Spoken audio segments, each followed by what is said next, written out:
Here's a beautiful number theory challenge. We're going to find all prime numbers p such that p squared plus 2 is also a prime number.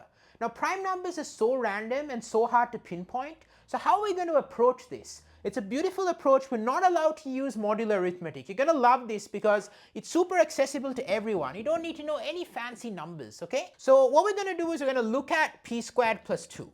Okay, so p squared plus 2 is our number.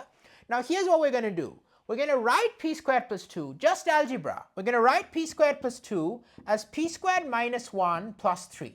Okay, so simple. Minus 1 plus 3 is equal to 2. And now we're going to use the difference of squares formula. Okay, so difference of squares formula is p minus 1 times p plus 1 plus 3. Okay, so there we have the difference of squares formula. And what's so cool about this is now we're trying to figure out when p squared plus 2 is a prime number, and we know p is a prime number. But let's think about p minus 1 and p plus 1. If either of them is divisible by 3, then their product will also be divisible by 3, right? Something divisible by 3 times anything is again divisible by 3. And then if you add 3 to that, it will still be divisible by 3. So another way of saying that is that I'm just going to write it as follows. If p minus 1 or p plus 1 is divisible by 3, then we know that p squared plus 2 is divisible by 3, by what I just said. So then p squared plus 2 is divisible by 3. So p squared plus 2 surely can't be prime. So again, we have to be rigorous. It could be 3. 3 is a prime number divisible by 3, but any other number that's prime cannot be divisible by 3.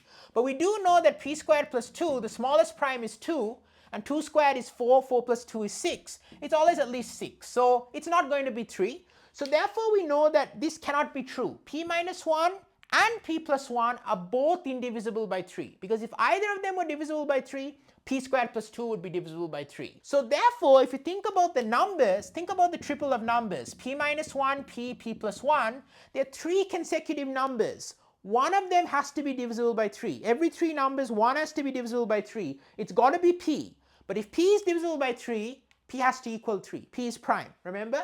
So therefore, we conclude that p has to equal to 3. And if p is equal to 3, well, what happens to p squared plus 2? Does that work? Well, actually, p squared plus 2 is going to equal to 9 plus 2, which is 11. That is prime. So p equals 3 is the only prime with this property that p and p squared plus 2 are both prime. How cool is that? Modular arithmetic free. I've got 2 fun videos for you. I've got so much fun content on my channel. Don't forget to hit that like button if you enjoyed the proof, so it reaches as many different people as possible who can love and benefit from basic math. This is basic algebra, no fancy number theory. So the first video is a proof that the sum of the squares of the factorials, 1 factorial squared plus 2 factorial squared all the way up to n factorial squared, is never a perfect square. I proved this again very intuitively, 2 approaches. Check it out, it's going to pop up on the screen here. And another fun video you're going to love, check out Euler's famous proof that there are infinitely many prime numbers. So if you've seen Euclid's proof, Euler had a proof which was the start, the birth of modern analytic number theory. And that's such a fun proof, you're going to love it. It introduces L functions. That sounds really fancy. I'm not going to talk about it really secretly in that video, but it's all super accessible. You're going to love that video.